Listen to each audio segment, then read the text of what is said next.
All right, so our creatures, yours might not be a koala, but our animals, they came out of the kiln. They're nice and hard. We call this fired when the clay has gone through that kiln and it turns nice and white. Everything's strong and sturdy, and this is our ceramic piece. Ceramic is just another word for objects made of clay.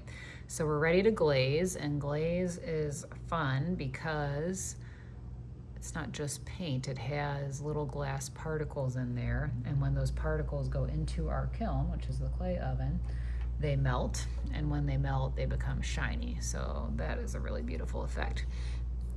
You'll have a lot of colors to choose from, but one thing we're not going to do is we're not going to rinse the brushes in water because it can make this sort of watery and light, and then it's mixing colors. So just one brush per color. You see the green brush laying there. So my koala is gray. I'm going to start with the gray.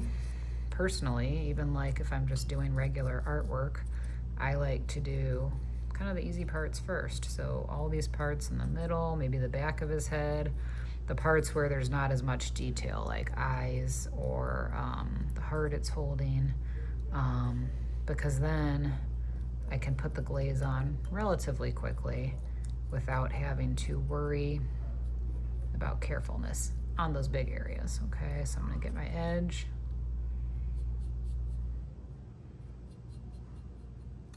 Kind of smearing this around a little bit. Usually the glaze absorbs into the clay pretty quickly. I'm going to flip it to the back. If yours is more than one color, just plan for what part you're putting what color on. And then when we've done clay in the past together, or even if you go to like that paint spot place, you need to have 3 layers of this glaze. So right now I'm only on 1. But the reason for 3 is just to make sure everything is equally covered, you get a nice thick coating, and you know, no spots are missed and no spots are see-through.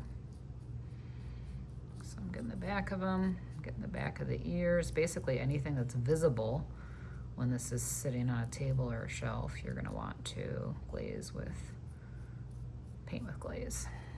Okay, get in the little crook here, that little ridge, get in there.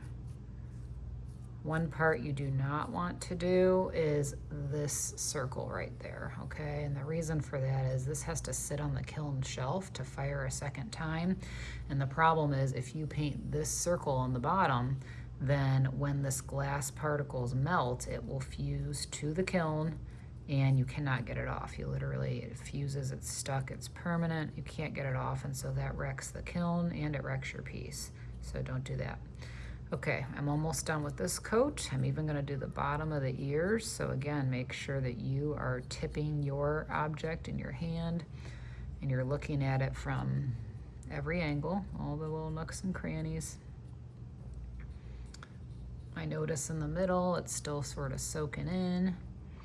Maybe I'll work on his arms. I'm going to start to slow down when I get near that heart or near another object. I'm also going to switch up my brush size when I get closer because I don't want a huge brush on a teeny nose or on a teeny heart, or definitely not on teeny eyes. So I'm slowing down here, trying not to get it all over the heart.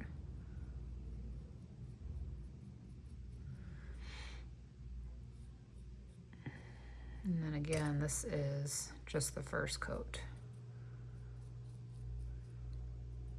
which means all these parts that I just did will need to be painted another 2 times actually to have really good coverage. Okay, there's no need to do more than 3 coats. That's just kind of a waste of glaze and time.